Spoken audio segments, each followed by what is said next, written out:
What's up, YouTube? Timbers here. Now, one favorite studios in the past number of years is, of course, A24, and they usually always put out some banger stuff. Now, this year they didn't really do a whole lot that I either seen or enjoyed, so I'm actually going to do a top five rather than because they didn't really do as much this year. I think that also has to obviously do because the strikes and all that. Um, but there are still some decent A24 movies that I quite enjoyed. Uh, here, here are my official top five favorite A24 films of the year. All right, number five, I'm going with Priscilla. Of course, this is a story about Priscilla Presley. Of course, the who ended up marrying Elvis, and I thought Kelly Spenny was terrific in this. Sophia Coppola going back to her A24 roots since the Bling Ring, I thought was excellent. She also did like um rock movie with Bill Murray in it. I forgot the name of it. Um, Forgot the name. I know it has rock something, but Sophia Coppola I've always thought was a really decent filmmaker. Jacob Eldori I thought was he's pretty much a little bit of A24 hit boy thanks to Euphoria. So really decent little flick worth checking out. So I highly recommend it. All right. Number four, I'm going with You Hurt My Feelings. Now, this is, of course, directed by Nicole Halfonser and stars Louis Dreyfus, who I really thought was amazing in this. She also has another A24 movie coming out next year, which I'm also going to do a video talk about the A24 films coming out next year, so keep an eye out for that. But I thought Julia Louis Dreyfus was incredible in this. Mantis was great.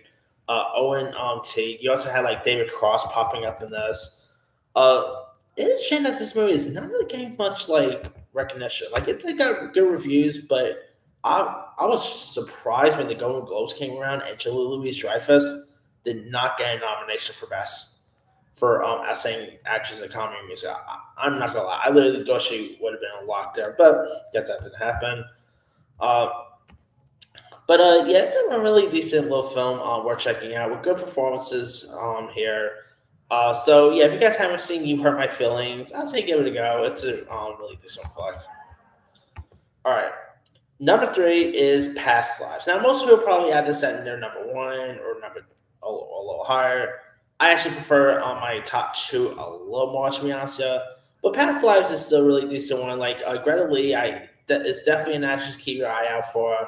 Um, she's also in another A24 movie that would have probably been in this list if it hadn't got delayed, and that was that new Tilda Swinton movie, Problem Mist, I think it's called.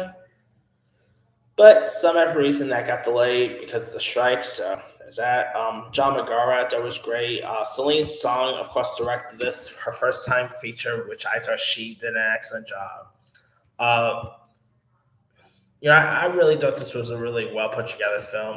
Really great script. It's definitely going to get lots of Oscar considerations. So yeah, if you guys haven't seen it, give that one a go. All right, number two, I'm going with Talk to Me. Of course, this is one of my favorite. Like I did my top 10 favorite horror films of the year, and this was obviously number one. But Talk to Me is a really creepy one.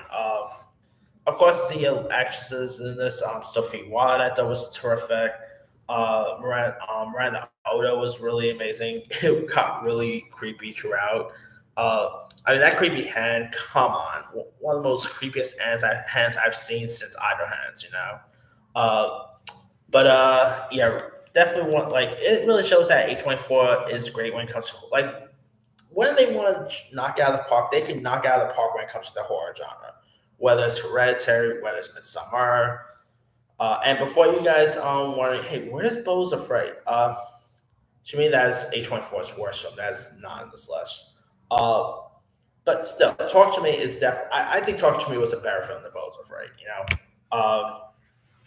But yeah, it is a really creepy one worth checking out, and I cannot wait to see Talk to Me 2 whenever that comes out. So anyway, and my number one favorite A24 film of the year, I just saw this yesterday, and that is The Iron Claw. Of course, a story about the Von Erich family, Zach Efron, Jeremy Allen White, uh, Harris Dixon. It's a terrific film. Great performance all around. Sean Durkin, who gave us Martha Marcy May Marlene, did a great job with this film. You should definitely need some tissues. Like probably one of the sass movies I've seen this whole year. Um, and yeah, it's a really decent flick. Definitely one of A24's best this year, and it's a really good one. So if you guys haven't seen The Iron Claw, it's in theaters. Highly recommend it. And majority of these movies are going to go on Max next year, by the way, because you guys don't know, Max has struck a deal to release like A24 films on a streaming platform. So that's really cool to go by. But that's pretty much it there. Here is my quick rundown. 5, Priscilla. 4, You Hurt My Feelings. 3, Past Lives. 2, Talk to Me. And number 1, The Iron Claw. Now, there's probably other ones I could have probably have added. I'm not going to say the full name, but, D the Musical was pretty fun.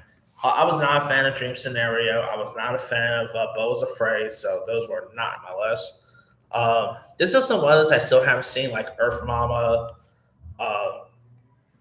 So there are some I did left off because I haven't seen them yet. Yeah, there's some really decent A24 films. I think from the list of it, 2024 is going to be a better year for A24 movies. I think because it has 24 in the name. So obviously, A24 is going to go all out next year, but we'll see. Anyway, let me let you guys. What were some of your favorite A24 movies of 2023? Drop comments below. Don't forget to like, subscribe, hit that bell for notification. This is Him Simon.